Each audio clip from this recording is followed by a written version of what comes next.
tarde a todas e todos aqui presentes. É um prazer enorme estar com vocês hoje. Nós estamos celebrando, junto com o Direito Achado na Rua, os 30 anos do Núcleo de Estudos para a Paz e Direitos Humanos, que foi fundado pelo professor Zé Geraldo de Souza Júnior em 1986. É o primeiro núcleo de estudos de direitos humanos das universidades brasileiras. E nós temos esse lugar de iniciar essa experiência exitosa que as universidades têm feito ao longo desses anos, tanto com o núcleo de estudos para a paz, núcleos de estudo para os direitos humanos, núcleo de estudos para a educação em direitos humanos.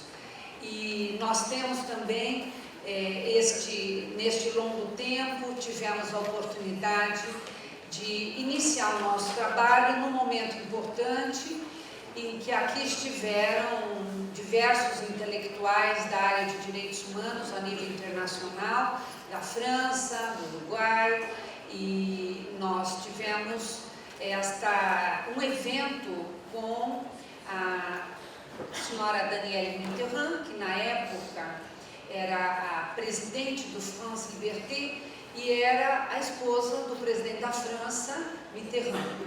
Então, este evento foi muito importante, o reitor era o professor Cristóvão Buarque. Aqui nós tivemos a oportunidade do professor Cristóvão ter sido presidente do Conselho da Universidade para a Paz das Nações Unidas. Então, com esta função do nosso reitor, nós passamos a ter essa missão de fazer dos direitos humanos uma referência nas universidades brasileiras. Então, por isso, nós criamos o Núcleo de Estudos para a Paz e os Direitos Humanos. Tivemos, há algum tempo, estudos da Pesquisa para a Paz, que foi fundada por Johann Galtung, muito importante, pacifista e grande teórico da questão da violência, a violência simbólica, direta, estrutural, e que nos orienta na nossa formação de professores, que nós trabalhamos aqui no nosso projeto do Núcleo, que hoje está celebrando também 10 anos de experiência com a nossa querida doutoranda Flávia Beleza, aqui da Faculdade de Educação, que é nossa pesquisadora há 10 anos e tem sido responsável pela formação dos professores da rede pública do Distrito Federal, e hoje ela, desde algum tempo, trabalha na EAP, a Escola de Aperfeiçoamento dos Professores da Secretaria de Educação do DF, fazendo a formação de professores. E o nosso núcleo fez essa experiência longamente, junto com a experiência do Direito Achado na Rua, que hoje está aqui comemorando 30 anos, que foi o primeiro projeto iniciado pelo NEP e que é uma referência aqui na Universidade de Brasília, um dos projetos de extensão mais, vamos dizer, mais de longa história, né? E de muito sucesso.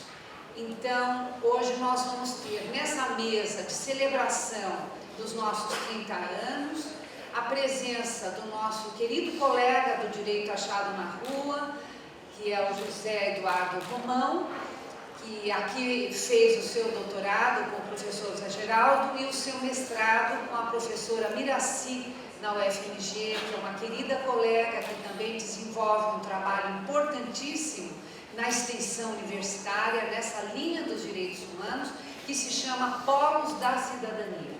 E o Zé Eduardo vai nos contar essa trajetória que ele fez, né, com a Miraci, nesta experiência de extensão universitária na UFMG. E temos também a nossa querida amiga, colega, Gláucia Falsarelli Folli, que também fez seu mestrado com o professor Zé Geraldo de Souza Júnior, é parte dessa experiência do Direito Achado na Rua e desenvolve um projeto belíssimo que nós temos presenciado aqui no DF, que se chama Justiça Comunitária, e faz a mediação a nível da comunidade, fazendo a formação de atores, de agentes da mediação, né? E nós fazemos na escola. O nosso trabalho sempre é referido à escola. E a Justiça Comunitária é um trabalho que está junto com o projeto Vozes da Paz, e este projeto é desenvolvido diretamente na comunidade. Então, nós vamos ter a oportunidade de ouvir essas experiências distintas, né? E que todas estão centradas na ideia de uma educação para a paz, que hoje é fundamental. É uma tarefa urgente, porque a nossa sociedade contemporânea, ela está permeada pelos efeitos nocivos do neoliberalismo. E esses efeitos causam medo, insegurança, violência e ódio. E esses sentimentos, esses valores vão minando toda uma trajetória democrática e cidadã das sociedades. Por isso, esses valores no Brasil hoje têm sido difundidos pela mídia e voltados para a discriminação de grupos vulneráveis, excluídos e oprimidos. Nós tivemos uma iniciativa da ONU que criou o Programa de Ação sobre uma Cultura de Paz no final dos anos 90, em que ela se pautava, a Organização das Nações Unidas se pautava pela ideia da liberdade, justiça, democracia, pluralismo, diversidade cultural e diálogo. E isso tudo seria fomentado a partir da educação, tendo a escola democrática como eixo e com suas práticas não violentas e também restaurativas para lidar com os conflitos. E a promoção do diálogo nas empresas, como vai ser o caso do relato do Zé Eduardo, na sociedade é o caso do relato da Gláucia, e na escola, que vamos finalizar com a nossa experiência desses 10 anos. Não é? E o Brasil tem adotado esses princípios no Plano Nacional de Educação e Direitos Humanos, que trabalha com as 5 áreas da educação: educação básica, educação superior, educação dos profissionais de justiça e segurança, educação em mídia e a educação não formal. Né? Então, o nosso Plano Nacional de Educação e Direitos Humanos tem trabalhado esses valores da paz, da solidariedade, da mediação de conflitos e da escuta do outro. Né? Isso tudo tem sido permeado naquele princípio que o nosso querido patrono da educação brasileira, Paulo Freire, nos ensina, que paz é preciso alcançar lutando por ela, né? E que é um processo permanente de construção da justiça social. E então a nossa mesa, ela tem essa proposta de fazer esta articulação nos diferentes espaços da sociedade, em que a mediação de conflitos se torna este instrumento capaz de criar laços, de promover a inclusão social, a escuta do outro e o respeito à alteridade, e uma vida comunitária participativa, solidária e feliz. Então vamos à mesa, começando pelo José Eduardo. Boa noite a todos e a todas. Quero agradecer a professora Anaí pelo convite, que recebi com enorme alegria.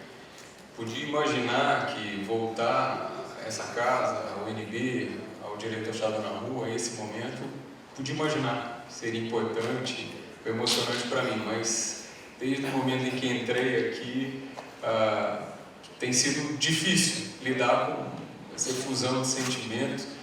Me sinto... É forte quando a gente se sente pertencendo a um lugar. E o professor Fernando Paulino, aqui da Faculdade de Comunicação, me disse um dia que a gente pertence, depois de eu ter mudado algumas vezes de cidade, aonde a gente enterra o nosso coração. E quando eu entrei aqui, eu tive claro, meu coração está aqui enterrado, na alma mater que se constituiu o Direito Achado na Rua para todos nós. Eu quero falar um pouco dessa escola, um pouco dessa história, porque também aos estudantes aqui presentes, e foi tão importante para mim ver o vídeo histórico do Direito Achado na Rua, né? O Mauro, a Bistra e a Inês eram entidades para mim que fazia direito, né? Era um conjunto, um grupo de estudantes destacados e privilegiados por poderem viver aquele movimento que o Direito Achado na Rua representava na reforma, na reconstrução do ensino jurídico. Então, queria oferecer a vocês um pouco desse meu testemunho como estudante, né, como estudante de Direito que não cessa, e, diferente do que se faz por hábito, eu vou fazer os agradecimentos ao final. Gostaria de poder agradecer a tantas pessoas que são não só importantes, mas decisivas para a minha libertação como estudante de Direito, para a minha emancipação como pessoa. Então, faço os agradecimentos ao final e peço a vocês que me acompanhem nessa breve trajetória. Essa é uma apresentação em 3 pontos, vou falar um pouquinho da contextualização do tema, passo pela Gláucia necessariamente, falando sobre o tema mediação de conflitos, vou fazer uma breve revisão que eu chamei aqui de teórico-metodológica, então sigo para a experiência que me parece relevante ou para as conclusões decorrentes dessa experiência que se inicia há 25 anos atrás. Então, há 25 anos, quando eu ingresso no programa Polos de Reprodutor de Cidadania, à época, em 94, era Projeto Polos Reprodutor de Cidadania, era um projeto de extensão, pesquisa e ensino da Faculdade de Direito da UFMG, que é um projeto irmão do Direito Achado na Rua, nasce ligado e vinculado a um convênio com a Prefeitura de Belo Horizonte para mobilizar estudantes de Direito, depois integrado à Faculdade de Sociologia, Serviço Social, outras áreas foram compondo essa nova linguagem, mas esse projeto surge em parceria com a Prefeitura de Belo Horizonte para poder contribuir com assistência jurídica, assessoria jurídica e assistência judiciária na formação do orçamento participativo, na mobilização por direitos nas áreas historicamente alijadas da atenção do Estado. Então, vilas e favelas, população com sofrimento mental, à época era essa denominação, e população de rua, que era a frente com a qual eu atuava. Então, nessa breve trajetória, né, essa apresentação breve, mas vou falar um pouquinho sobre como a pretensão que ali apresentava de ingressar no Projeto Polos como estudante de Direito para promover mudanças e transformações sociais que impactassem sobre a vida de pessoas ou de populações vulneráveis, né, alijadas da atenção do Estado, essa pretensão vai se transformando e se modificando para identificar mecanismos ou procedimentos que me permitissem também tratar das expectativas individualizadas. E ali coloca a mediação. Mas chego lá daqui a pouquinho. O projeto Polos, como Direito Achado na Rua, surgem como movimentos, como escolas, como integrantes da nova escola jurídica, NAI, o professor Roberto Lira Filho assim batizou, tinha um projeto de transformação da sociedade, de recuperar a legitimidade, as racionalidades que as pessoas produzem nas suas relações cotidianas, tendo em vista a solução dos mais diferentes conflitos. A Gláucia, na sua dissertação, usa uma expressão que é muito cara a essa compreensão. O direito ou o Estado, quando se dispõe a dar tratamento à solução aos conflitos, e aqui em especial o Poder Judiciário, acabava por expropriar as pessoas, por remover as pessoas o direito de participar ou de atuar sobre a resolução dos seus próprios problemas. E com essa expropriação, se expropriava também a capacidade, a autonomia desses sujeitos de decidirem se reconhecerem como sujeitos capazes de resolverem a sua vida, deliberarem sobre aquilo que realmente os importa.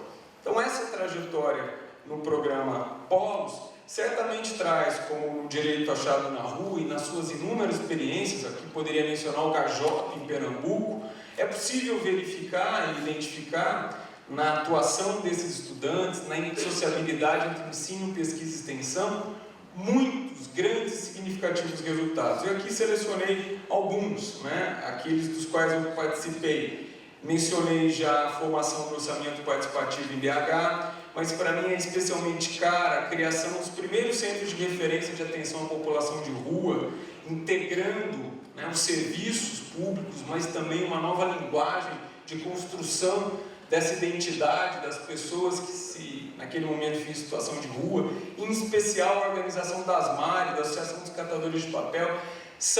Eu estou aqui chamando de resultados, mas são manifestações contundentes da transformação que esses grandes projetos, que a sociabilidade entre ensino, pesquisa e extensão tão cara à formação da universidade pública, tão central na nossa compreensão sobre sociedade, pôde produzir. Esses são resultados que realmente mobilizaram aos estudantes, mobilizavam a sociedade, mobilizavam parcelas significativas da sociedade em Minas naquele momento em que vivenciei, e foi formando pessoas.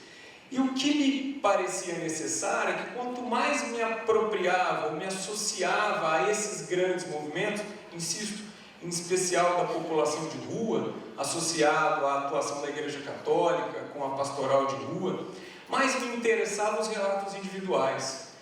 Mais me interessava o que o Boaventura já apontava, em alguns casos, para a mais-valia intraclasse, a relação entre homem e mulher, na catação ou na ação dos catadores de papel. E para alcançar essas dimensões, novos conflitos que surgiam não só na disputa de classe ou na disputa com o Estado, a mediação me parecia um instrumento poderoso de transformação das pessoas, de tratamento das expectativas, de reconhecimento das próprias necessidades. E foi assim, disse a vocês, a primeira parte da contextualização, que me aproximei, ou que pude formular uma nova pretensão, uma pretensão de pesquisa e de extensão que me trouxe a UNB, o mestrado e depois o doutorado, e antes, é claro, me mobilizava na iniciação científica no âmbito da Faculdade de Direito da UFMG. A pretensão era como transformar histórias individuais, estando diante da oportunidade de conflito para o direito achado na rua. Sei que muitos sabem, né, a unidade de análise de direito, de compreensão das relações sociais, é o conflito. Então a minha pergunta sempre foi como auxiliar as pessoas nesse esforço, nesse processo de resolução dos seus problemas, auxiliá-las a conectar de novo as expectativas com suas próprias necessidades, num processo contínuo de reconstrução e afirmação dos direitos humanos. Simplificando, como essas pessoas, ao resolverem os seus problemas, poderiam se reconhecer fortemente como gentes, sujeitos da sua própria história, capazes de produzir interpretações sobre os direitos estabelecidos no âmbito da Constituição. Como promover constantemente essa reconstrução e afirmação histórica dos direitos humanos. Com essa nova pretensão, eu me lanço então a esse esforço de pesquisa e de mediação e passo a atuar, em especial no âmbito da Coordenadoria de Direitos Humanos da Prefeitura de BH, para os estudantes de Direito, né, da UFMG ou do programa Apolos. A associação era tão íntima, tão natural entre a atuação do poder público municipal na resolução de problemas ou na mobilização da sociedade, que nós nos víamos na atuação, e eu me transformei no assessor jurídico da Coordenadoria de Direitos Humanos, onde lá estabelecemos o primeiro programa de mediação do município de BH, que funcionava também a prefeitura ou a Coordenadoria de Direitos Humanos como uma espécie de defensoria pública municipal. Pois bem, e aqui começa a tratar do tema da mediação. O esforço e uma das técnicas criadas, né, aqui nós entendíamos a mediação como um procedimento de resolução de conflitos, pouco na expectativa, e talvez numa leitura equivocada da teoria dos sistemas, que um procedimento organizado, uma sucessão de atos, permitiria, né, cravado ou lastreado no contraditório, permitiria que essa reconstrução se desse quase espontaneamente. Então, as pessoas, ao participarem, serem impulsionadas por um procedimento suficientemente organizado, chegariam quase que inevitavelmente ao seu próprio ou auto-reconhecimento como sujeitos de direitos. E conto a história do Marcos para vocês. Foi a primeira mediação organizada, aquela que a gente chama, para quem faz mergulho, de mediação logada, aquela que você escreve, né, que você pode relatar como caso. Foi a primeira mediação em que produziu um registro organizado. O Marcos era um morador de rua que passava grande parte do seu tempo no Parque Municipal em Belo Horizonte. É um parque na Avenida Afonso Pena, e esse Parque Municipal em Belo Horizonte concentra ali crianças, pessoas, idosos e guardas municipais. O Marcos, com seus colegas, bebia enquanto ali permanecia.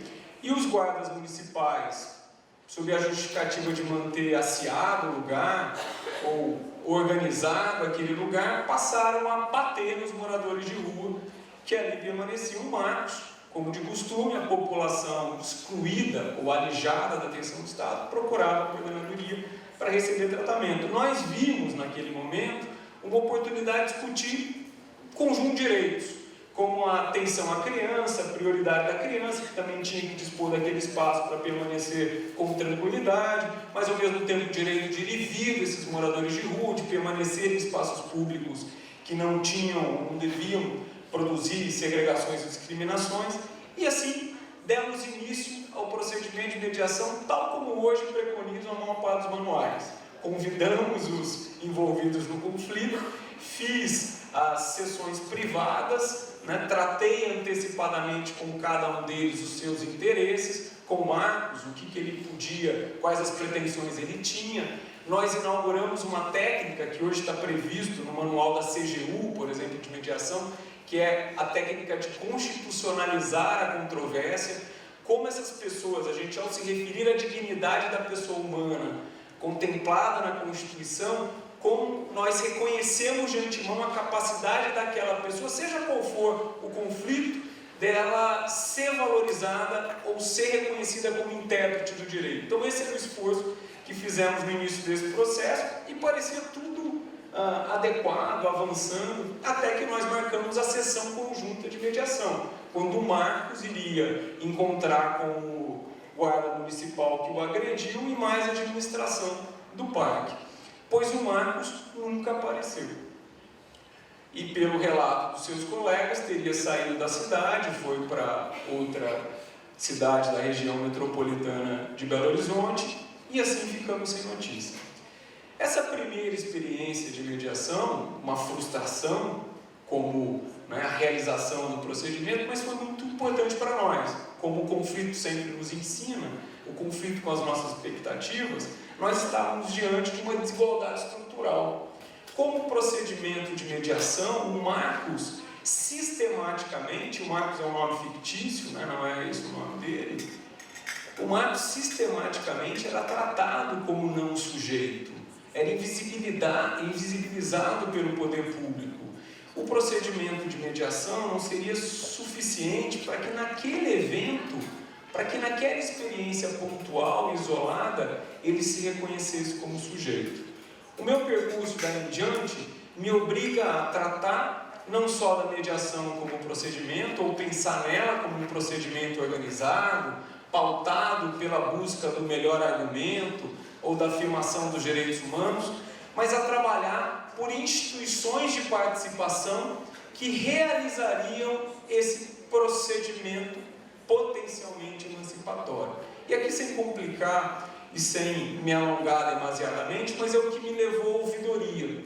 Então, a justificativa, eu antes me identifiquei como mediador, para depois me transformar em ouvidor. A minha compreensão, e o IPEA desenvolve, o nosso IPEA, com competência esse tema das instituições participativas ou das novas institucionalidades que surgem com a Constituição Democrática de 1988. Então, diferente da lição ou da leitura equivocada da teoria dos sistemas, que nos parecia exigir a criação e a constituição de procedimentos muito claramente estabelecidos, foi ficando cada vez mais claro que esses procedimentos só conseguiriam ser realizados, dada a desigualdade estrutural que marca as relações sociais desse país, se amparados esses procedimentos por instituições de participação, por instituições que confiram às pessoas na acolhida, na relação cotidiana, nas interações triviais, o reconhecimento como sujeitos. E esse foi o percurso que até aqui realizo, também imagino eu, com alguns bons resultados. Há uma lei que hoje organiza a atividade do ouvidor ou das ouvidorias e que prevê que o ouvidor deve realizar a mediação.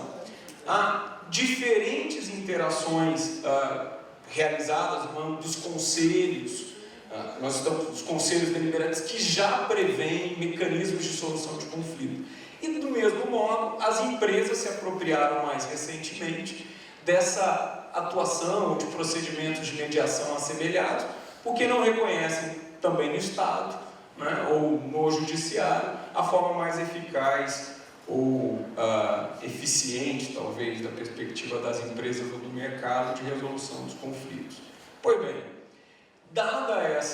considerando essa experiência que me permite vivenciar em algum grau a solução de conflitos em âmbito comunitário, vilas e favelas, mas nem se compara à experiência que a Gláucia vai aqui oferecer a vocês. Mas, de alguma forma, a população de rua, como antes se tratava, me permite registrar como experiência esse tratamento de temas comunitários, demandas que se relacionam a movimentos, a organização da sociedade.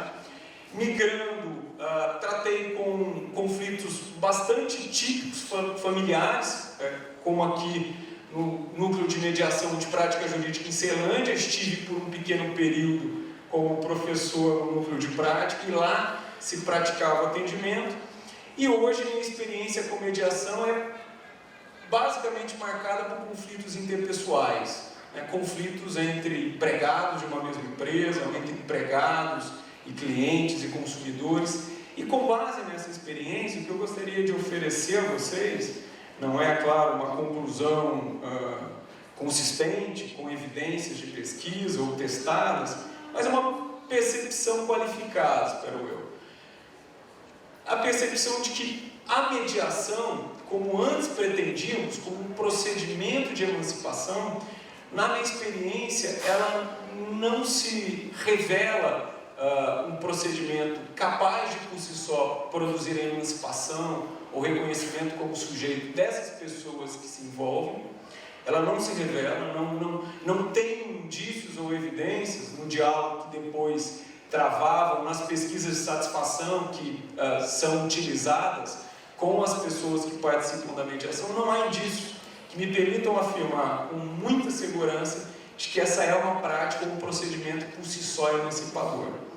O que eu posso, por outro lado, garantir a vocês, aos estudantes, aos profissionais que aqui se encontram, é que para as pessoas que atuam na organização do procedimento e na sua realização, estou falando dos mediadores, da equipe que trabalha e atua na mobilização ou na identificação do conflito, aí sim, posso garantir que é uma prática transformadora. Tanto na minha experiência mais recente da CGU, em que auditores de controle interno, profissionais, dedicados a examinar, avaliar, fiscalizar a atividade, mas quando relacionados à atividade de mediação, passam a compreender o drama, ou com mais clareza, ou atuar sobre o drama da vida humana, sobre essa relação tão cara a todos nós, do mútuo reconhecimento como sujeito. Então, a minha afirmação categórica, se assim posso me expressar, é que a mediação de conflitos, nessa minha observação dos 25 anos, em que atuo como mediador, desenvolvendo práticas extrajudiciais de resolução de problemas, é que ela transforma as pessoas que atuam com o procedimento de mediação. E, para finalizar, essa é a minha forma de agradecer, talvez seja a evidência, ou aquilo que posso trazer a vocês, é a minha própria transformação. Eu já disse ao professor Zé Geraldo, numa outra ocasião, que seria justo, a professora Nair fez menção a Miraci Barbosa de Souza Agostinho, e eu já disse a ele que seria justo que eu fizesse como fez Trotsky com o seu carcereiro em 1905, quando Liev, Davidovich, Bronstein, ao se sentir liberto, grato pelo auxílio prestado pelo carcereiro para que ele saísse e pudesse se emancipar da prisão, ele adota o nome de Leon Trotsky, conferindo a sua pessoa, registrando ali não só sua gratidão, mas o reconhecimento do quanto é caro, do quanto é relevante, valioso e constitutivo à liberdade. Eu disse já ao professor Geraldo que seria justo que eu me chamasse, eu colocasse Souza no meu nome, né? Ao invés de José Eduardo Romão, eu teria que colocar ali Souza, porque o movimento de libertação que vivenciei com o direito achado na rua,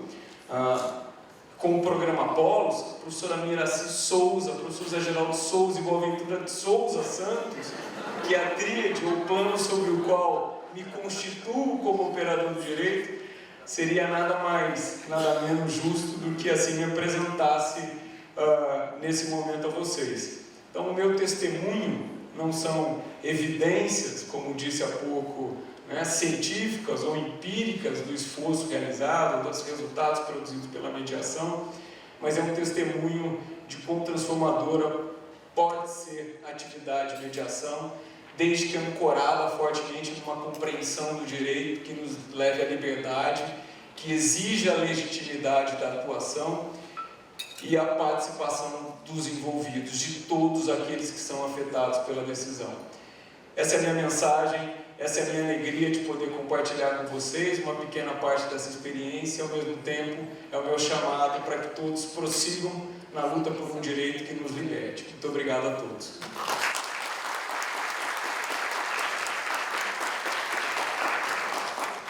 Eu agradeço ao Zé Eduardo Romão, que brilhantemente relatou de Souza, que brilhantemente relatou a sua experiência, né, nessa trajetória longa, 25 anos, é mais de uma geração, né?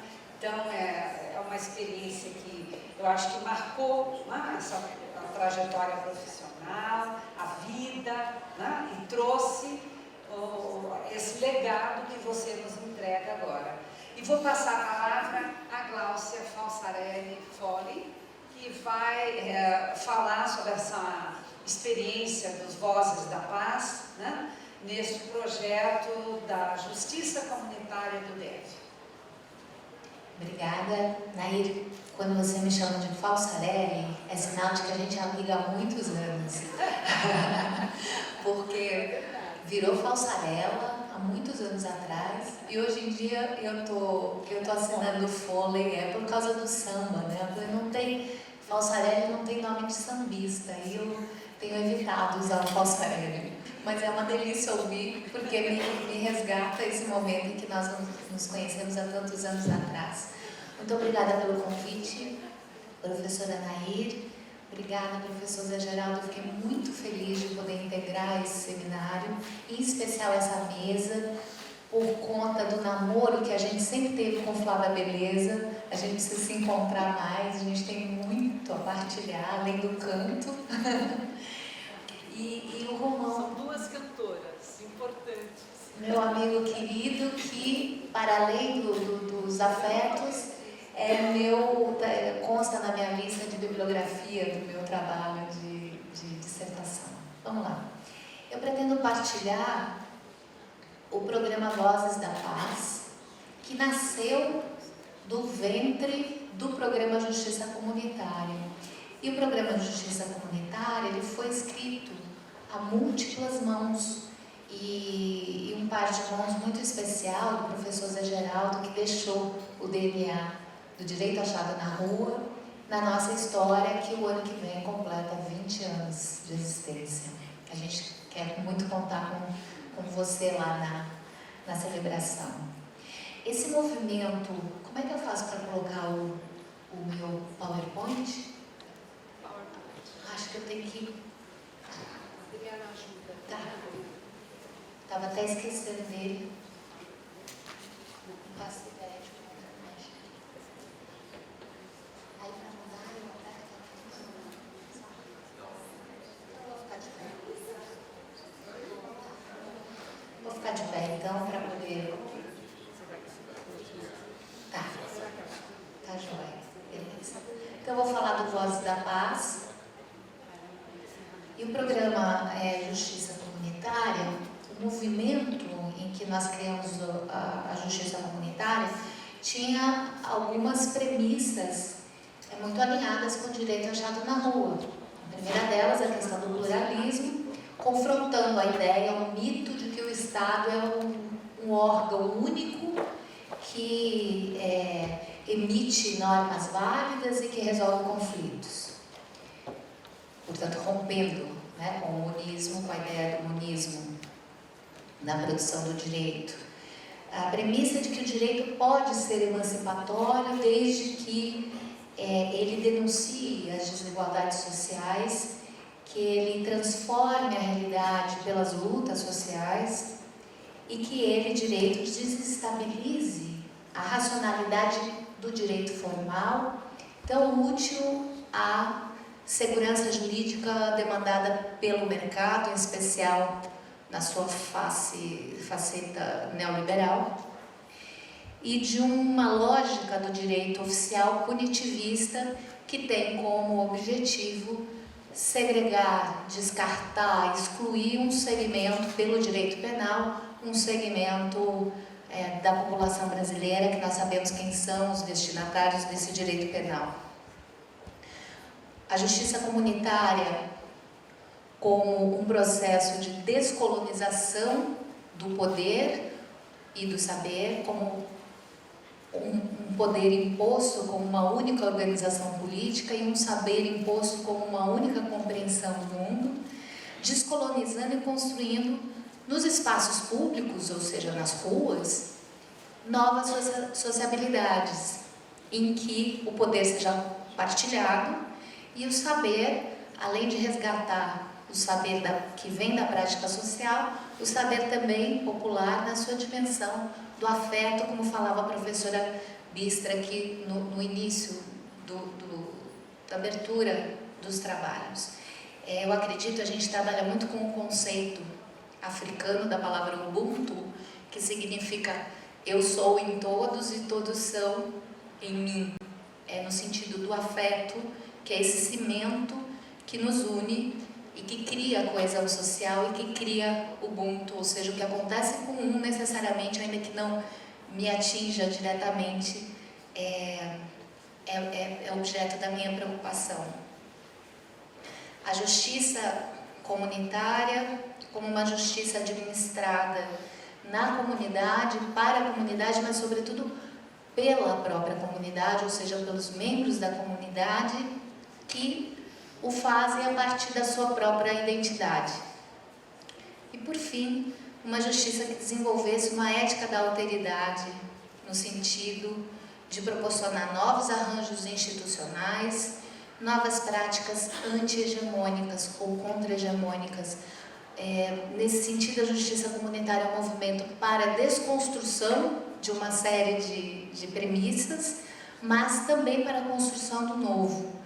As práticas colaborativas que a mediação comunitária proporciona indicam um formato de uma utopia que deve se fazer presente já desde já, né? Que se topifica na nossa prática atual.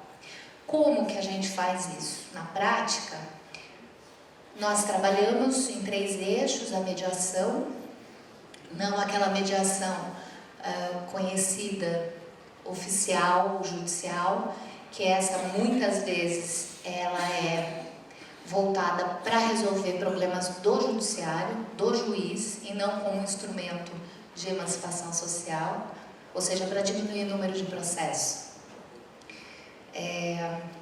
Com a educação para os direitos, bem, com a mediação antes disso, é importante dizer que a mediação é uma ferramenta, um instrumento que amplia o repertório de resolução de problemas na comunidade de uma maneira participativa, de uma maneira dialógica e horizontal. Ou seja, os próprios moradores daquela comunidade, atendida pelo programa, são os mediadores, são capacitados para fazer essa atividade. Em segundo lugar, uma educação para os direitos que seja crítica, no sentido de entender se aqueles direitos, produzidos ou não pelo Estado, atendem às necessidades daquela comunidade. E, por fim, a formação, a articulação de redes, para que a comunidade seja protagonista na sua prática político-social e possa diagnosticar seus próprios problemas, sendo um fazendo a cartografia de si própria e prescrevendo as suas soluções, aquelas que dependam do Estado, demandando a presença do Estado, e aquelas que a própria comunidade tem habilidades, talentos, recursos, ela também se fortalecer no oferecimento desses talentos para resolver demandas. Bem, em poucas palavras, a gente precisa, no processo de democratizar a própria democracia e democratizar a justiça, implica, a meu ver, o mesmo movimento em duas dimensões. Na dimensão da política, aprofundar a democracia representativa, que não tem se mostrado suficiente. Basta ver o perfil do nosso parlamento. E desenvolver canais de democracia participativa. Da mesma maneira, se essa premissa é verdadeira no campo da política, também o é no campo da justiça, ou seja, não basta a justiça dos nossos representantes, aqueles que vestem trajes muito litúrgicos e chamam o prédio onde trabalham de palácio e que representam a justiça, quer dizer, que falam por nós. Me refiro a todos os operadores do direito. Não basta essa justiça que representa um direito. É necessário também desenvolver uma justiça participativa. É dela que a gente trata na justiça comunitária. Apesar da gente viver tempos com ferramentas interessantes, mais dialógicas, mais horizontais de resolução de conflito, eu me refiro à mediação, aos círculos comunitários, à justiça restaurativa, alguns chamam de instrumentos pós-modernos, nós ainda vivemos conflitos da pré-modernidade, conflitos anteriores ao próprio movimento da modernidade. Eu me refiro aqui às violências estruturais nos seus recortes clássicos de classe, gênero e raça. Nesse sentido, não basta que a gente desenvolva boas ferramentas emancipatórias de mediações e de restaurações e de círculos.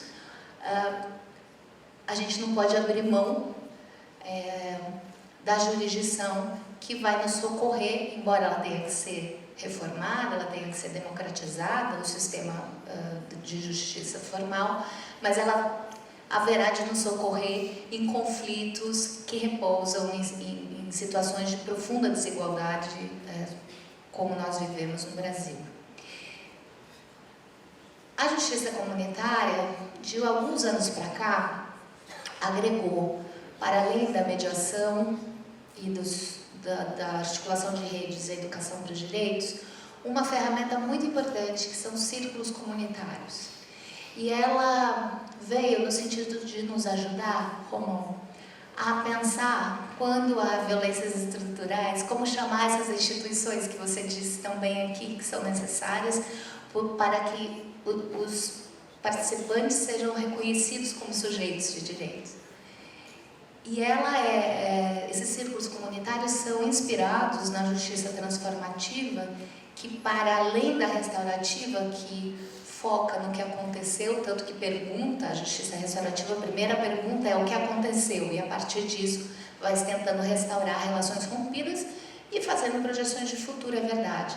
A justiça transformativa tem uma dimensão prospectiva, porque quer entender, quer que as pessoas compreendam e reflitam sobre as estruturas de poderes sociais nas quais aqueles conflitos emergiram. E aí a participação das instituições é muito interessante, como é um caso, por exemplo, fomos convidados pela Caritas a trabalhar com os refugiados venezuelanos que estavam em São Sebastião, com muitos problemas de relacionamento com os brasileiros, que estranhavam, porque não falavam a mesma linguagem, e nesse não reconhecimento, né, surgiram os conflitos de desconfianças recíprocas.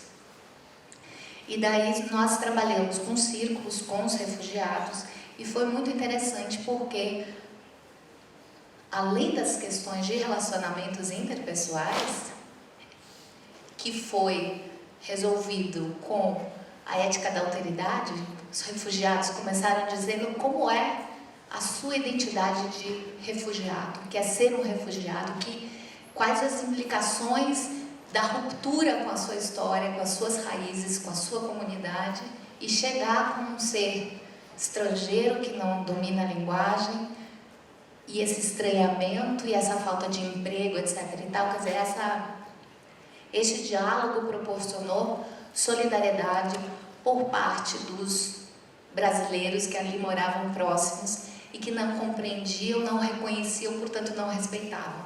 E passaram a ter não só um respeito, como fizeram uma reunião em que levaram nas obras em que havia, para ver se tinha trabalho, levaram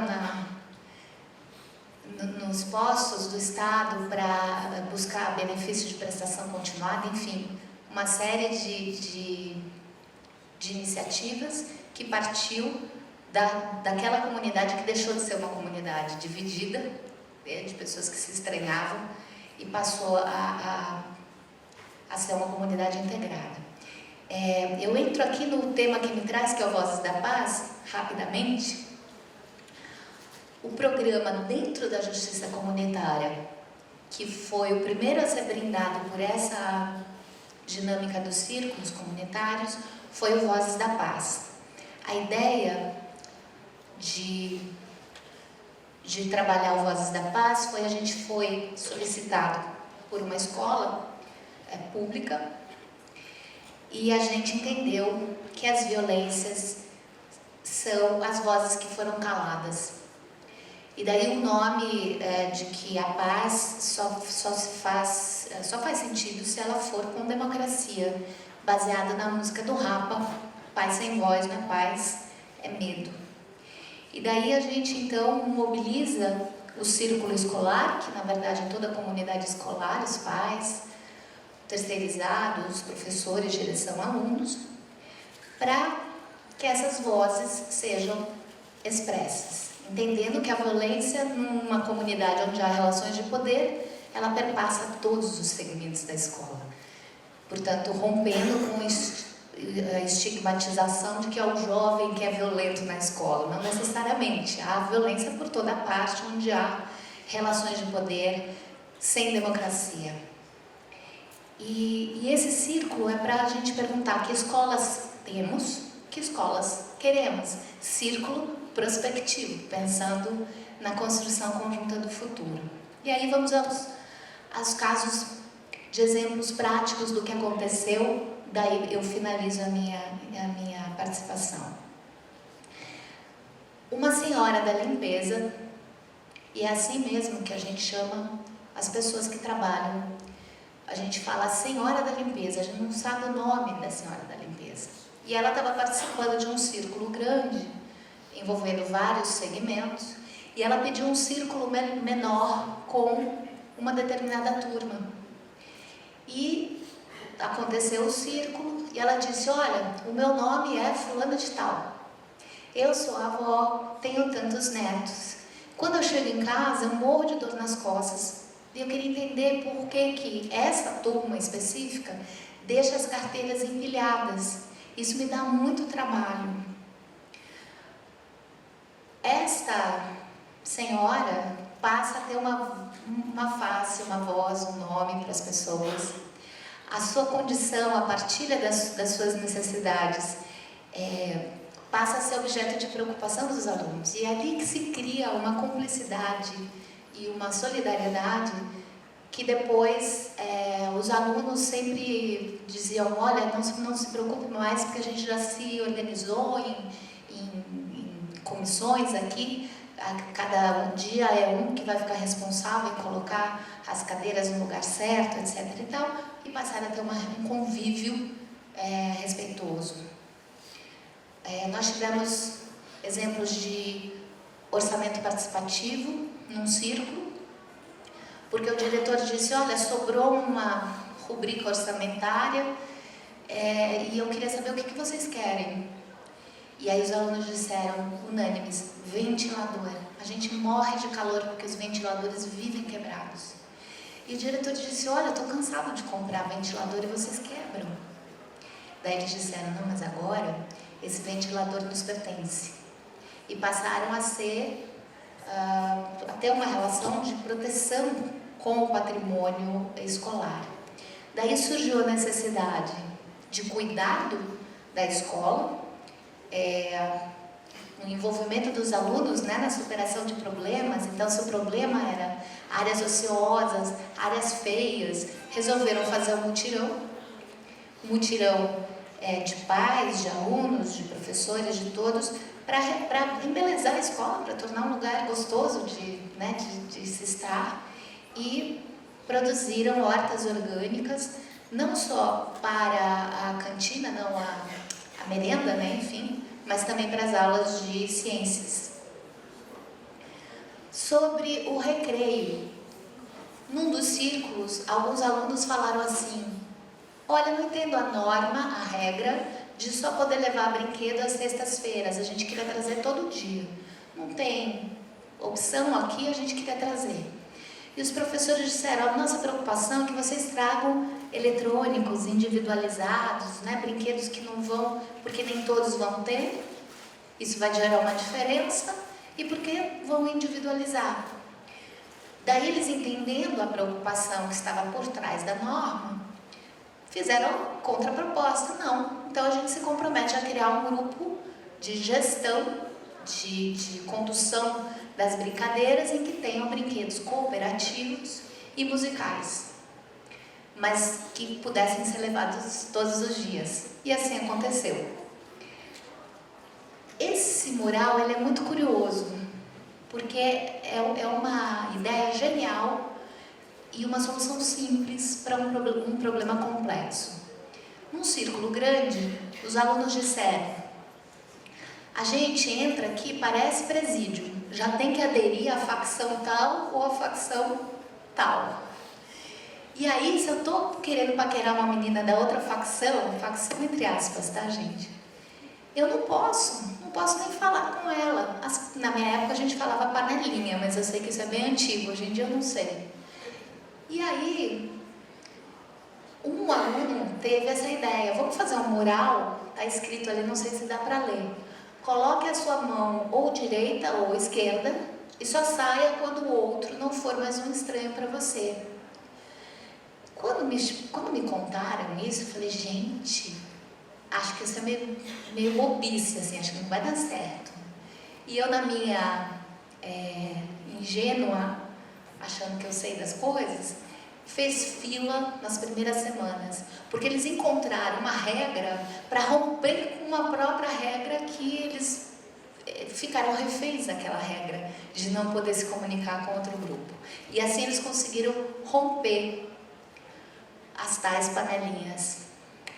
Essa foto me remete às experiências que nos contaram de que as crianças, os pais relatam que em casa, toda vez que os pais começam a brigar, sejam entre si ou com elas pedem uma rodinha para que cada um possa colocar as suas preocupações em relação àquele conflito. Essas são as oficinas de abaiomis, que são aquelas bonequinhas feitas com a barra de saia das mulheres escravizadas que vinham para o Brasil, de África, para dar conta, né, do desespero das crianças. Elas rasgavam a barra das suas saias e faziam essas bonequinhas.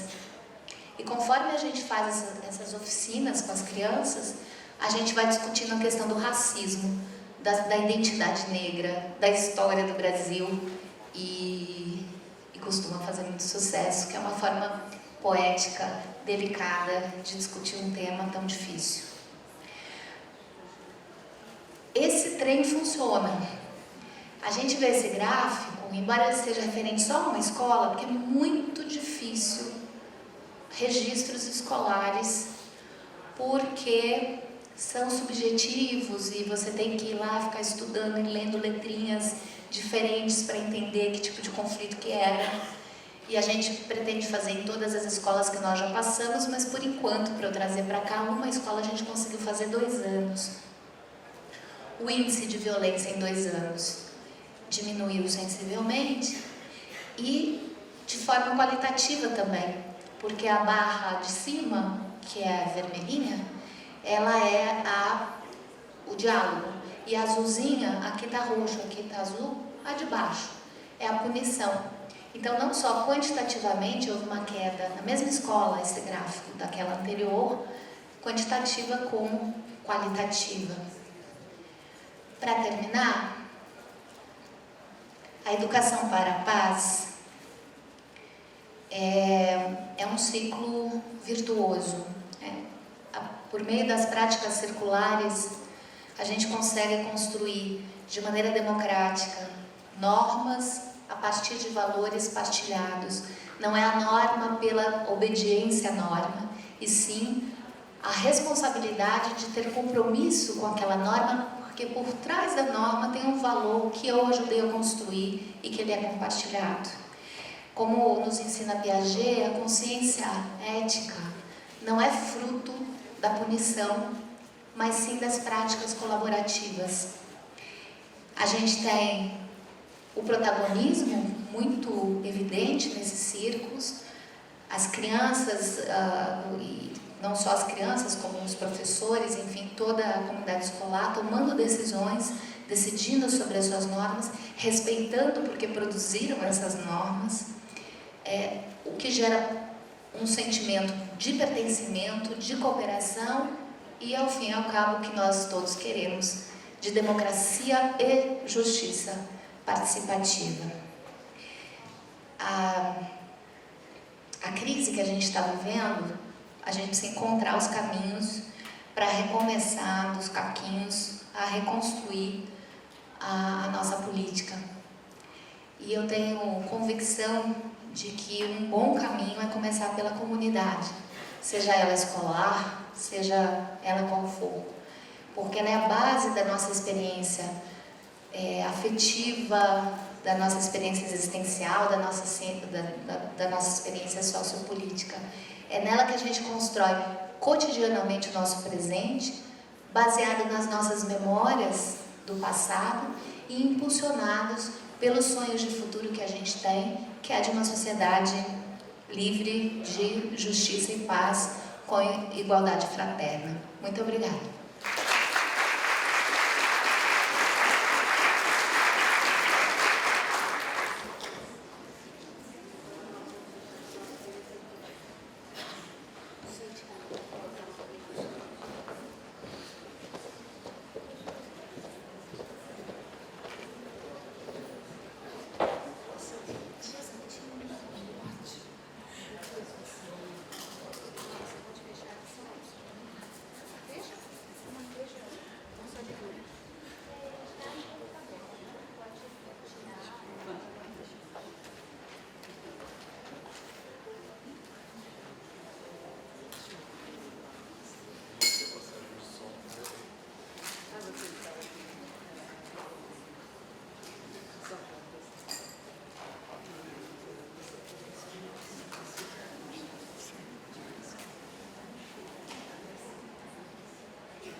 Bom, tudo certinho aqui com o computador.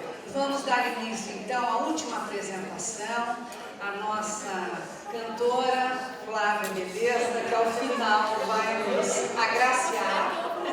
E temos aqui a outra cantora, Gláucia Fole, que disse que vai também dar uma...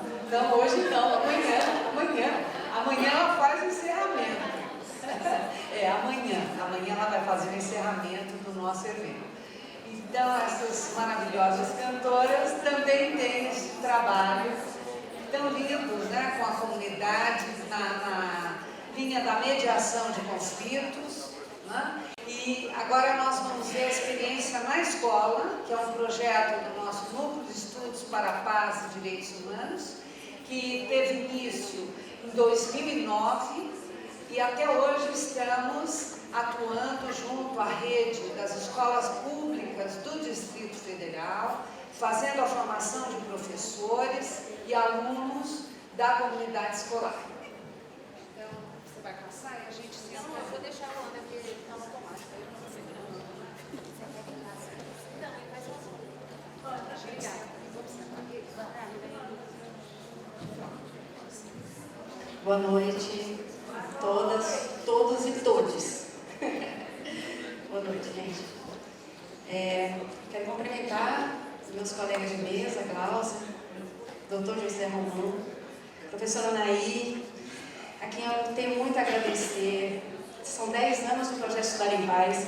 Gente, esses slides aqui não são acadêmicos, são os slides do projeto. Alegrinhos assim. A nossa apresentação hoje tem mais um tom assim de festa, né, do que uma apresentação mais teórica, mais estruturada de como funciona o projeto. Tem que marcar a presença, né, do professor José Geraldo. Muito obrigada pelo convite, por estar aqui. Merece todas as honras nessa festa, né, que é Seminário Festa.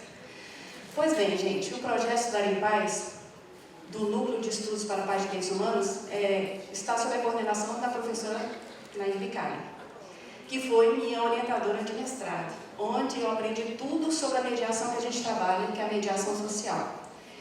Bom, a gente, no começo do curso, né, do mestrado, eu queria encontrar uma mediação que fosse aplicada na comunidade, mas que fosse mais que uma resolução de conflitos. E aí eu estudei bastante mediação comunitária e pesquisando cheguei na mediação social. É uma escola de mediação francesa que surgiu na década de 1980 e que eu escrevi, estudei sobre ela e a gente fez as adaptações aqui para a nossa realidade brasileira. Por que essa mediação social me chamou a atenção? Por que ela é importante para mim? Porque ela começa assim, não é um método de resolução de conflitos ou uma praxis ou qualquer coisa, ela começa assim. A mediação é um processo de criação e recriação do laço social, onde os mediadores ou o mediador colabora para que as partes enfrentem os seus conflitos, transformem os seus conflitos e enfrentem as suas violências. E essa mediação acontece não só entre pessoas, mas entre pessoas e instituições. Então isso está no conceito. Então assim, é um conceito que vai além da mediação tradicional norte-americana que a gente já conhecia, e no seminário que fundou essa mediação no ano de 2000, eles já disseram, nós vamos ampliar o conceito da mediação tradicional mais conhecida norte-americana. Então a mediação me encantou porque ela começa com esse processo de criação e criação de laço social, e a gente sabe que certas violências nas comunidades é muito difícil o sujeito lidar com essas violências individualmente. Então eu queria muito trabalhar com coletivos organizados. E me chamou a atenção. No mestrado, eu queria fazer uma pesquisa de campo, mas eu não encontrava nenhum projeto que acolhesse aquele que eu queria, né? Aquela minha dúvida, meu problema de pesquisa. E eu fui pesquisar uma de justiça comunitária. Foi lá que eu conheci a doutora Juíza Gláucia Falsarella. E estudei um caso que eu escolhi a dedo ali, que era o caso das mães de Águas Lindas de Goiás, mães de crianças com deficiência, que usavam transporte todo dia para trazer suas crianças para fazer tratamento aqui no Distrito Federal. As crianças tinham o direito ao passe livre, mas os acompanhantes não tinham, né? E ali, para mim, eu falei, isso é um caso de mediação social como a gente conhece. A gente teve que envolver instituições do governo dos 2 estados, a empresa privada que responsável pelo transporte, as mães, né? Então, assim, foi uma mediação coletiva bastante rica com todos esses atores e para mim foi especial. Então, esse é o estudo de caso e foi muito importante o contato com o projeto. Eu aprendi, a gente quando começa a trabalhar com mediação, com o projeto de mediação na comunidade, nas escolas, a gente vai no escuro, né Gláucia? A gente vai procurando, a gente não tem muitas referências, muito poucas publicações, e a gente vai fazendo tudo muito no escuro, procurando, assim, uma sustentação teórica, claro, porque isso pode faltar, mas ali na prática a gente vai aprendendo no dia a dia, por isso que eu tenho tantos parceiros aqui hoje, com que eu aprendi 10 anos nas escolas com vocês, professores, orientadores educacionais e orientadoras aqui presentes, que são grandes parceiros, né, Graça, com que eu aprendo todo dia, que são verdadeiros mediadores sociais para mim. Aqui vocês estão vendo, eu deixei passando tudo que aconteceu nesses 10 anos, porque como é uma festa, né, eu queria que vocês que estiverem aqui se vissem nesses slides. Gente, isso aqui não é nem metade do que eu tenho de registro de tudo que a gente fez, tantas turmas que a gente formou. Então o projeto começa numa escola. O primeiro passo do projeto, a gente faz um reconhecimento da escola, do bairro e da cidade, porque cada escola é diferente da outra dentro da sua própria cidade, no seu próprio bairro, tem as suas especificidades, quais os conflitos e quais as violências daquele local. Então é muito importante você conhecer a sua cidade, os dados do PEDAD estão à disposição para você saber o tamanho da violência estrutural na desigualdade que você vai encontrar ali. Então, até nos cursos de formação dos estudantes, que é o próximo passo, formar toda a comunidade escolar em mediação social, os alunos, né, pais, mães e responsáveis, o corpo técnico da escola, professores, servidores. Então, a gente entra o pessoal da cantina, o pessoal da limpeza, todo mundo passa pelo curso, porque a gente precisa que todo mundo entenda que cultura nova é essa que chega na escola, né? Aí, olhei logo para trás e vi o meu ídolo, Gadotti, Pedagogia do Conflito, eu adoro, né? Pois bem. Aí depois da formação e mediação dessa comunidade escolar, eles começam, aí a gente estrutura um núcleo de mediação, cada escola tem que ter um núcleo, que eu digo que é um espaço de coordenação dos estudantes, porque na escola tem coordenação dos adultos, mas os jovens e as crianças não têm. Então, apesar de que tem o Grêmio, mas o Grêmio tem outra função para a gente. Então, ali eles se organizam, ali eles fazem as mediações coletivas, os círculos, que a Gláucia falou ali, é muito parecido com as mediações coletivas. E aí você vai procurar a literatura sobre mediação coletiva e você não encontra. E aí a gente criou no nosso NEP as nossas mediações coletivas, né, com os procedimentos, uma estrutura, as fases direitinho, sabendo que a nossa mediação não tem procedimentos rígidos. A gente começa com a abertura da mediação com os presentes. A segunda fase é o Conta-me, que é sobre o conflito e violência, quer dizer, a comunidade, as menininhas, eu estou fazendo assim, né, minhas alunas queridas, desde o Chicão, primeira turma aqui presente, de 2009. Tá, depois eu vou agradecer todo mundo no final. E onde é que eu estava? Na segunda etapa, que é o Conta-me, né? O Conta-me é a fase que pra gente, depois dela, a gente não sabe o que vem. Porque a gente não quer chegar a um acordo. A gente não quer chegar a uma resolução de um conflito.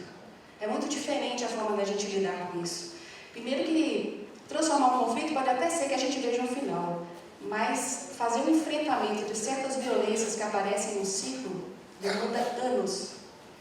E a gente sabe que é um enfrentamento de uma vida, às vezes, lidar com as violências do tipo estrutural.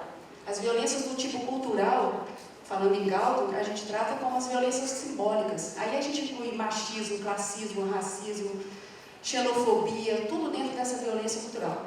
E meninos, desde muito pequenos, já aprendem isso. Eles falam assim, nossa, desde que idade o menino tem que aprender que existe uma violência estrutural do tipo? Aí eu falo assim, desde 10 anos ele já consegue entender, pelo menos essa é a experiência do nosso projeto.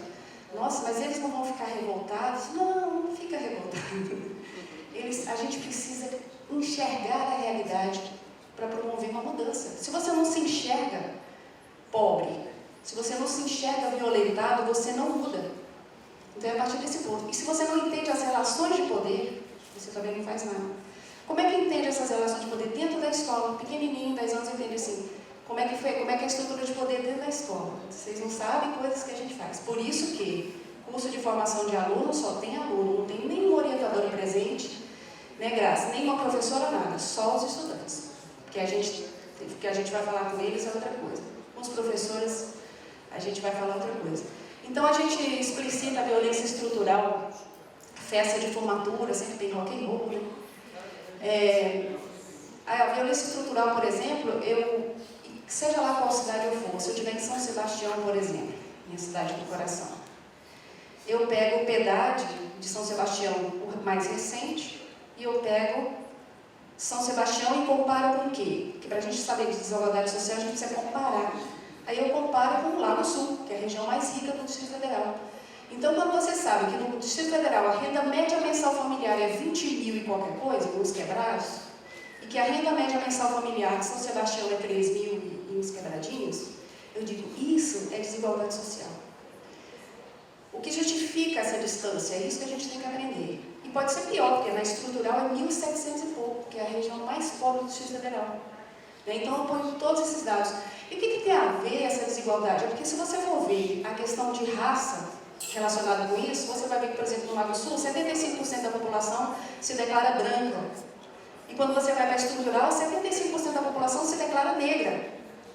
Então, a gente começa a fazer a relação raça, escolaridade, quer dizer, nas cidades mais pobres do Distrito Federal, a escolaridade está concentrada no fundamental incompleto, e 70% da população do Lago Sul tem superior completo. E assim, 10% em São Sebastião, que está fresquinho na minha cabeça, porque recentemente eu tive que falar sobre isso. Então, assim, é triste que crianças e jovens claro que cada um com a sua metodologia, né? Para meninos mais velhos eu ponho outros dados, para os meninos pequenos a gente tem outra forma, né, Cristiane, de mostrar para eles isso. Né? Mas é muito triste, essa aula de violências, que a gente chama no plural, é um dos módulos mais tristes, porque as meninas sabem, professor, eu sempre quis saber por que acontece isso, por que tem tanta discriminação com o negro, e ela está no ensino médio, mas ela sabe do sistema digestório dos plateumintos, que eu falo, sabe, porque meu filho estava estudando isso esses dias. E tem coisas que a gente não aprende na escola. Os temateumintos, os plateumintos, a gente sabe muito bem como é que são, né, do sistema de... Mas é isso. Bom, Carlos, que era parceiro do projeto em 2009, que apareceu no vídeo do Fantástico, que nos colocou no Brasil inteiro, deu visibilidade ao projeto, hoje é diretor do Chicão.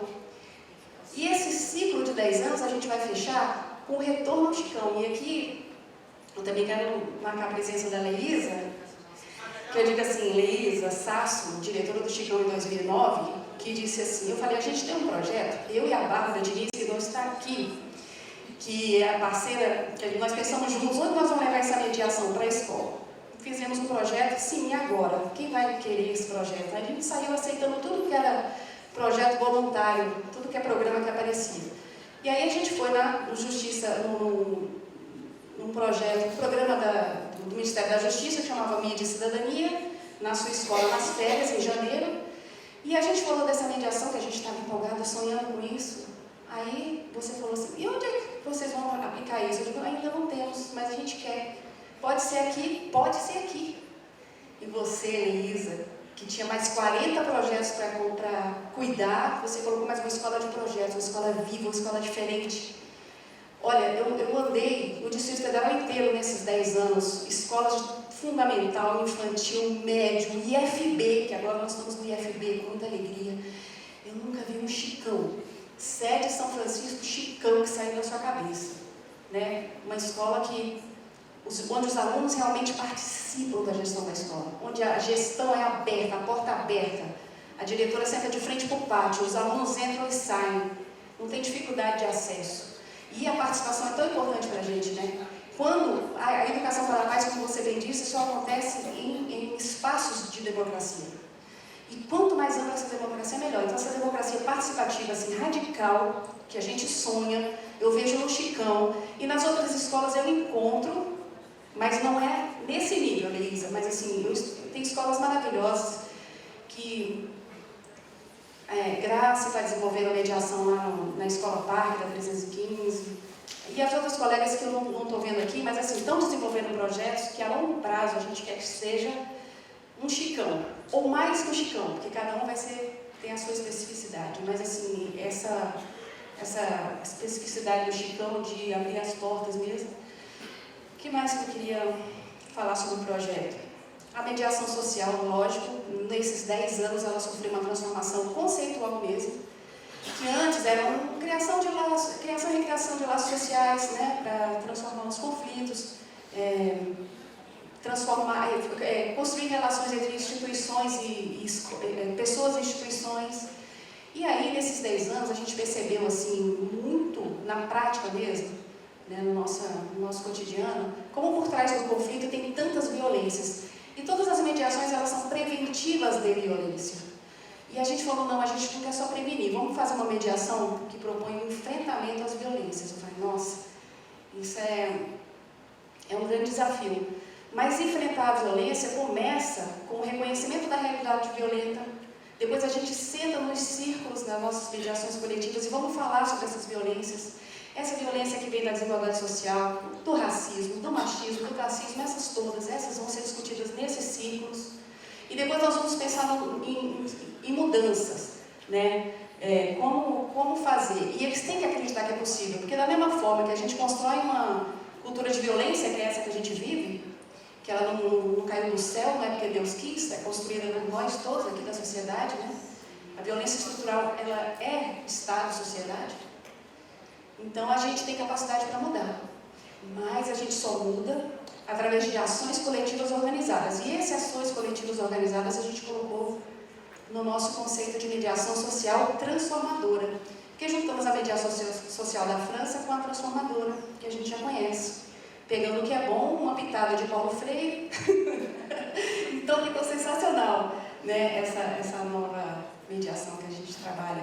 E aí só tivemos um probleminha com o nome, que era Mediação Social Transformadora, e virou MST. Aí falaram, não, Fábio, não bota esse nome não, que ninguém vai te querer. Eu falei, caraca! Então eu fiquei lá pensando que, tá, então mediação social transformadora, mestra. Aí eu estava dormindo, acordei, anotei, linha mestra. Falei, ó, que chique. Mas MST também era bom, né? Mas aí disseram que ia pegar mal. Tem esses tempos difíceis, né? Esses tempos complicados. Bom, eu acho que eu vou parar aqui o slide, porque assim, tem 200 e tantos slides. Não sei se vocês já se encontraram aí, mas eu vou para um slide para contar logo o caso que eu trouxe. É o nosso caso mais famoso. Eu não sei como é que eu vou chegar lá, porque aqui tem um sistema diferente. Olha, gente, não vou passar tão rápido não. Ó, só apertar espaço para parar na conta.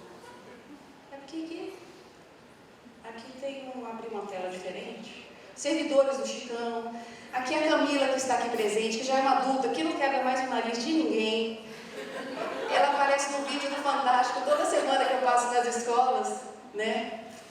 E ela diz assim, quebrei o nariz da menina. Aí falam que ela é birrenta, mal educada. Eu falo, tadinha da Camila. Todo dia eu mostro ela nesse tempo. Essa aqui é uma menina tão criativa, tão cheia de vida, né? E pior foi a Liisa, que no Fantástico disse que esses alunos, primeiro, são líderes negativos. Quase fui apedrejada.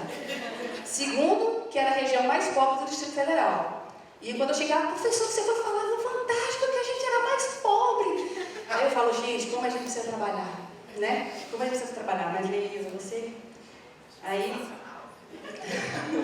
tem que se reconhecer pobre. Pedro Demo, né? A pobreza política é maior do que a pobreza material, e o banheiro, que se transformou num um núcleo de mediação, mas é isso, formação no Paraná, eu vou mais rápido. Eu quero chegar no caso. Festas. Olha aí, Leísa, você, essa aí eu não sei quem é do lado dela, não sei. Não. Paranoá. Gente, nós tivemos assim, tantos alunos de graduação que estão aqui presentes, que participaram do projeto. A gente fez a graduação inteira como bolsista do projeto, de tanto que eles gostavam, de tanto que fazia sentido para eles o que a gente estava fazendo. A gente entrou no IFB também, isso desde 2016, fazendo um trabalho em São Sebastião, aqui na Asa Norte. As parceiras da EAP, Clécia e Michele, que não estão aqui, mas vão no show no dia 27, então já está bom. Estão indo em todos os shows, então está perdoado. Formação na IAP também. A gente tem acompanhado as formações na IAP, fazendo supervisão da formação, né? E elas vão para as escolas fazer as formações da comunidade escolar. Ali, Graciana ali, presente, né? A gente faz festa também, né, professora? Sim. Né? Porque, claro, feijoada com samba, né? A Escola PAF 315, o nosso trabalho aqui ainda continua, né? Ao longo da rápida. Mediações coletivas. É dessa mediação que eu vou falar. Ó, essa aqui, ó, mediação com o pior professor da escola. Não existe, gente. Existe gente. Nem existe o pior aluno da escola, nem o pior professor.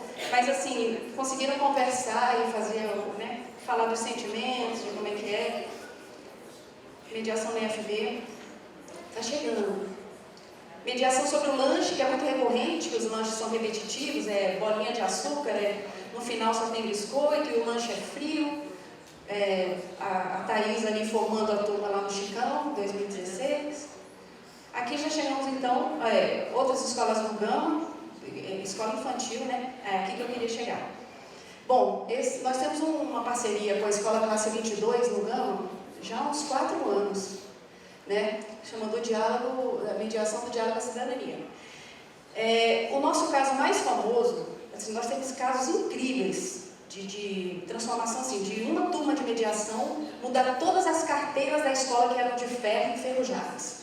Uma turma fez abaixo-assinado, fez todo o seu movimento em mediações e conseguiram mudar todas as carteiras. A gente tem mediações de alunos que foram transferidos compulsoriamente, ou seja, expulsos, 12, e que eles conseguiram trazer todos de volta, menos um, porque levou um tiro e morreu, e não voltou. Mas os outros 11 foram convidados a voltar à escola por um movimento da comunidade que sabia do serviço de mediação na escola, que trouxeram os alunos. Então, assim, a gente tem casos bonitos. Mas por que esse caso aqui, essa Yara Cláudia e a Yara, que são as nossas parceiras? A Yara não é a boneca não, a Yara não está aí. A boneca é a Mel, que é uma boneca de pano cheia de nós, porque ela não fala. Então, isso é para criança, gente, para infantil, muito bonitinho. Mas pois bem, o caso dos ônibus escolares, por quê? Porque foi uma mudança, como vocês vão ver, de uma violência do tipo estrutural, realizada por crianças de 10 anos de idade.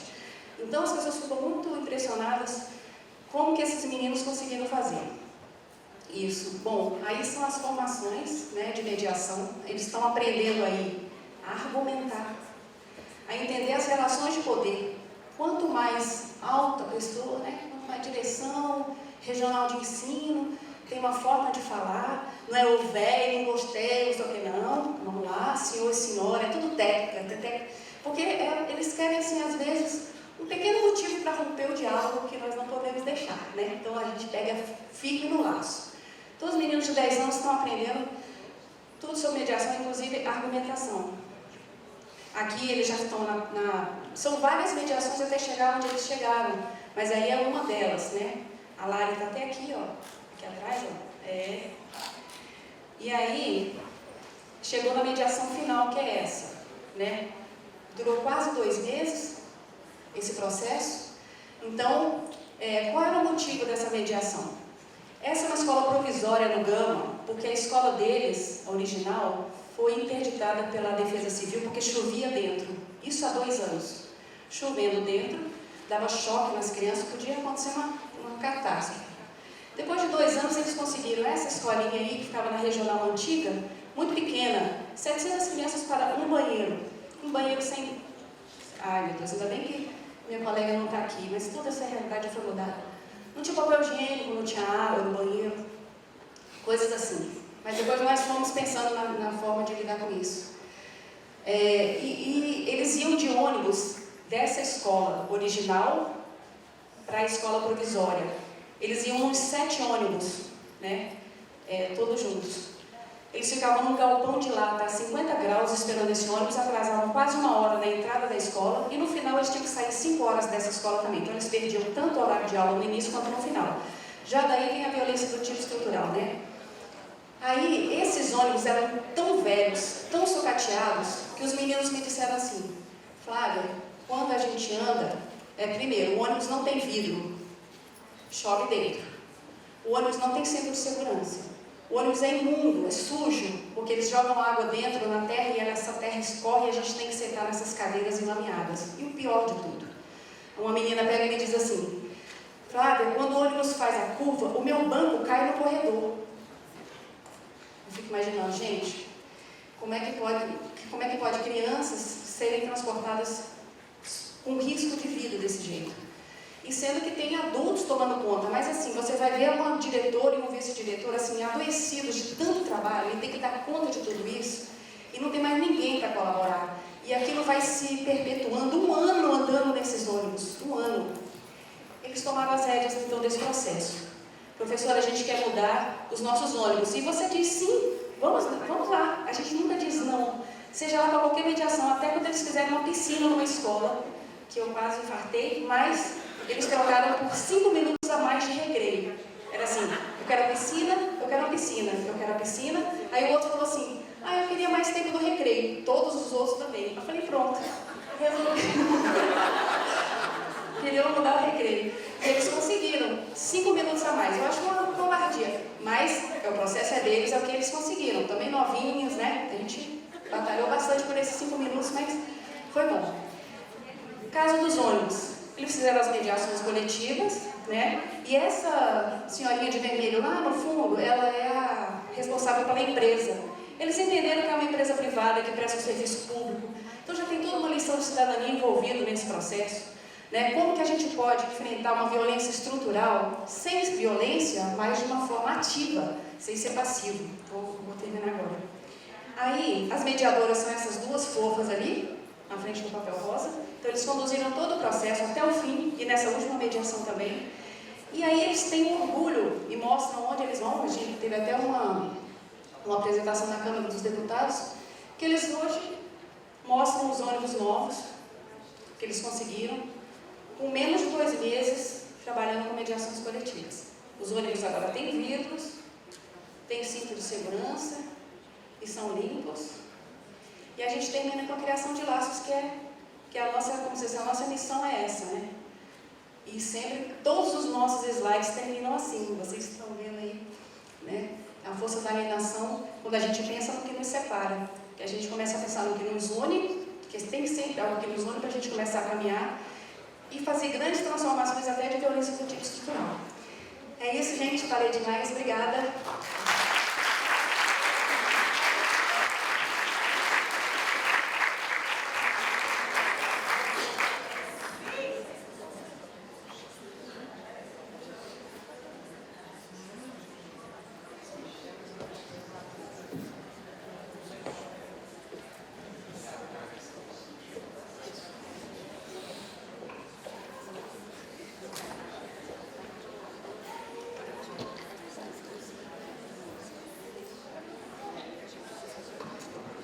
Vou roubar o microfone aqui para fazer os agradecimentos, que eu achei que ia ter o debate final. A presença da Belinha, do Calimero e da Ludmilla, que são da Justiça Comunitária há muitos anos, vieram prestigiar o evento da UNB. Um beijo para vocês. Obrigada.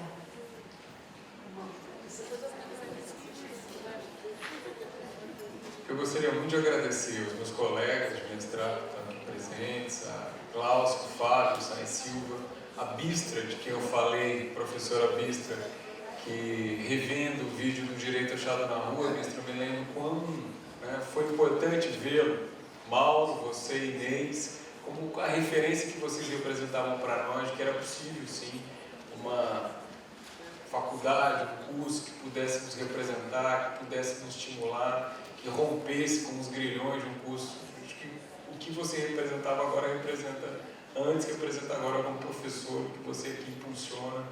e oferece aos seus alunos. Do mesmo modo, professor Alexandre Bernardino, eu falei rapidamente da migração do programa Polos para o Direito Achado na Rua, né, vindo para cá, para o mestrado, e quem me tomou pela mão foi o professor Alexandre Bernardino. Até hoje não soltou.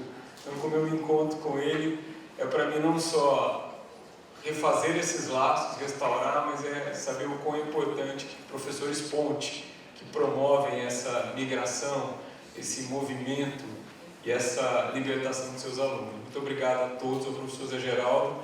Aqui quem fala é José Eduardo Romão de Souza. Tá bom? Obrigado a todos.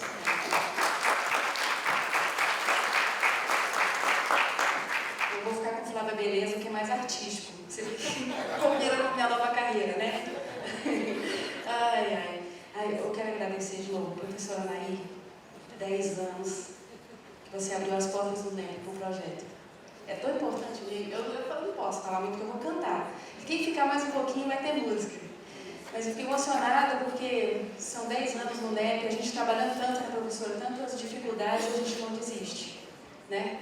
A professora, a diretora do Chicão, Leisa Sasso, que também, o processo existe porque você, o projeto existe porque você abriu as portas do Chicão pra gente.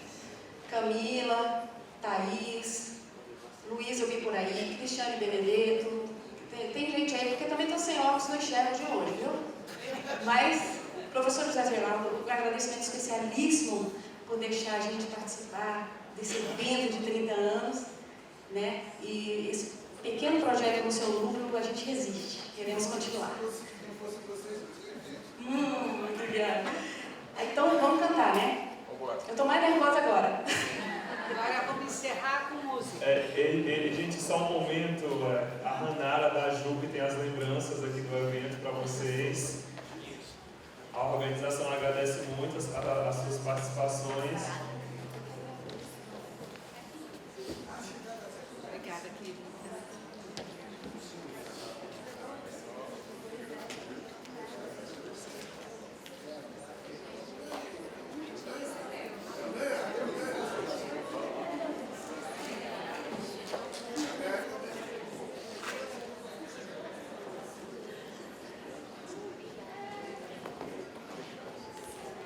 E, gente, só para avisar, no auditório tem vários murais, desenhos, tem fotos, e nos murais que estão aqui dentro, para vocês podem ficar à vontade para escrever alguma coisa, para fazer algum registro. Os murais é uma espécie de mural dos sentimentos, né? Então vocês estão bem à vontade também para poder deixar esses registros. E o Chiquinho também, ele está com a banca ali, com vários livros também, vocês podem estar dando uma olhada, ele está trazendo promoções, né, Chiquinho, especial aqui para o evento. Então vocês fiquem à vontade. Agora eu vou deixar com a Flávia. Muito obrigada.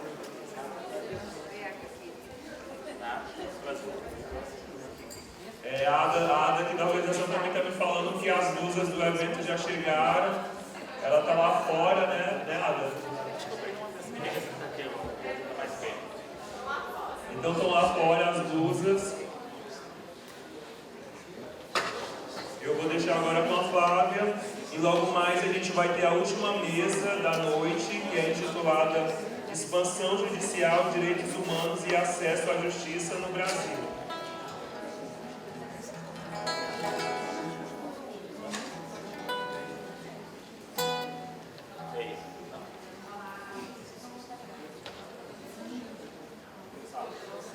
Oi, som. Oi, som. Alô, som. 1, 2, alô. Gente, eu não sou metida não, mas é que o outro microfone ficou em casa, esqueci. Esse aqui só no show, né? Falei, nossa, não vou esnobar para cantar 2 músicas, mas ele me percebe. Impressiona, né? Gente, eu não sou cantora, tá? Só vou avisar. Eu sou contadora de música, eu conto histórias e música. Cantar é com ela. Falar nisso, vou apresentar então Tatiana Albuquerque, minha parceira. A gente canta junto muito, eu canto nos shows dela, ela canta nos meus, e a gente sempre cantando, se apoiando, porque não é fácil. Quero apresentar também o professor aqui da universidade, da Faculdade de Música, Alessandro Borges, que sem ele eu não cantaria também, porque o cara é bom. Eu precisava de alguém que soubesse tocava um violão assim dedilhado e ele é especialista em Dilermando Reis. Então eu falei, gente, humildemente você aceitou, então nunca mais a gente se separa. Mas eu sou muito amiga da esposa dele, da Pilar, ó, muito. Bom, essa música, gente, vou oferecer para todo mundo do projeto aqui. Eu escuto essa música 300 vezes ao ano, o que é o hino. Tá bom o som? É o hino do nosso projeto. Todos os nossos vídeos que filmamos nesses anos todos, que estão no YouTube, começam com essa música, né? Então, mas eu não enjoo. Essa música é da Lully, de Lully e Lucina, né? Então, existe desde 1984 essa música. E do João Ricardo, dos Secos e Molhados. Então, espero cantar sem me emocionar.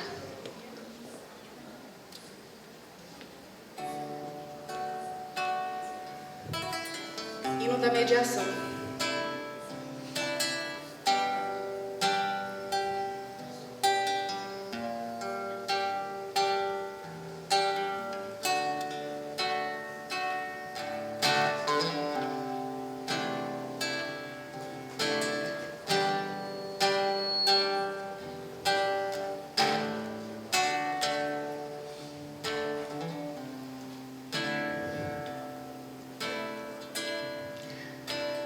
Eu não sei dizer nada por dizer,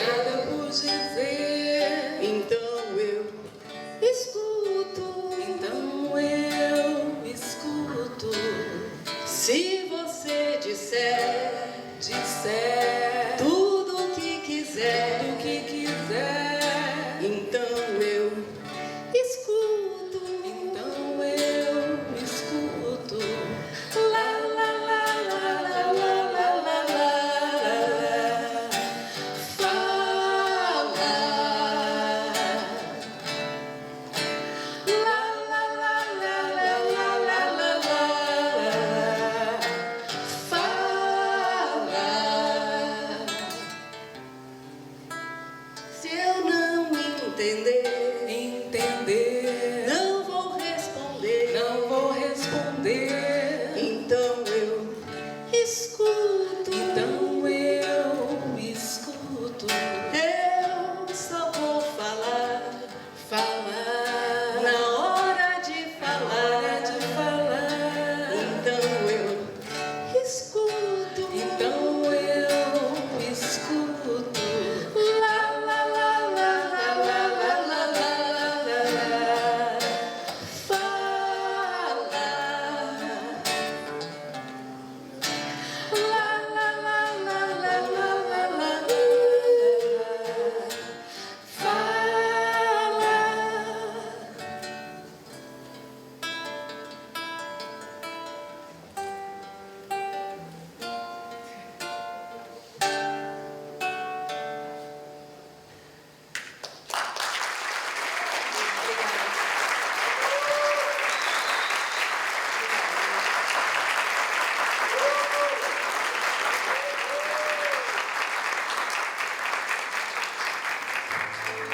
Tem tudo a ver com mediação, não tem?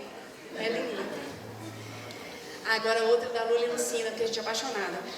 E essa música fala de laços, né? Laços sociais, laços afetivos. Então é uma música que a gente vai fazer uma homenagem à amizade, aos laços sociais que se transformam em laços afetivos do nosso projeto. Então, de Lully e Lucina, Eita Nós.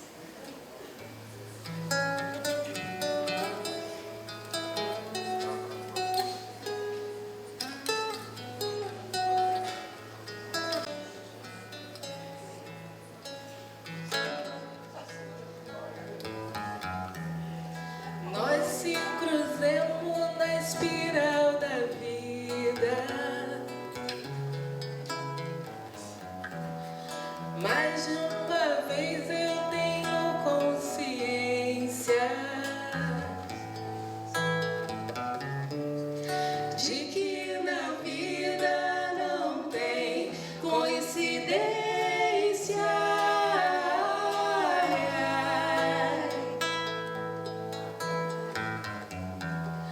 Nós se gostemos e se tornemos amigos.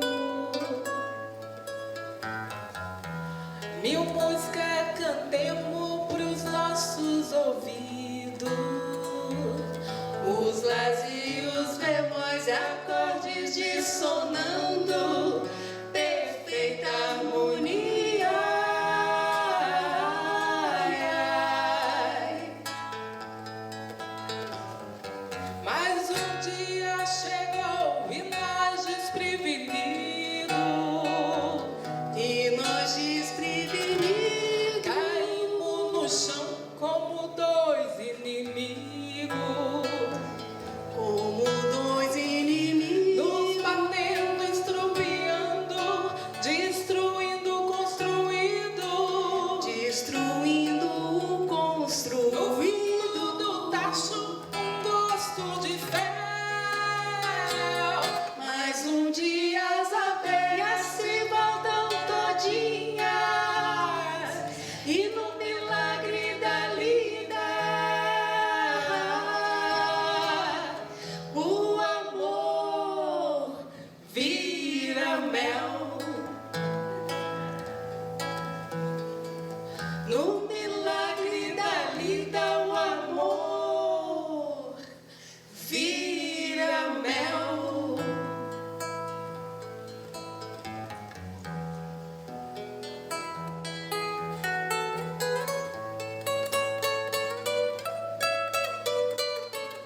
Que a nossa amizade continue, nossos laços construídos por mais 10 anos.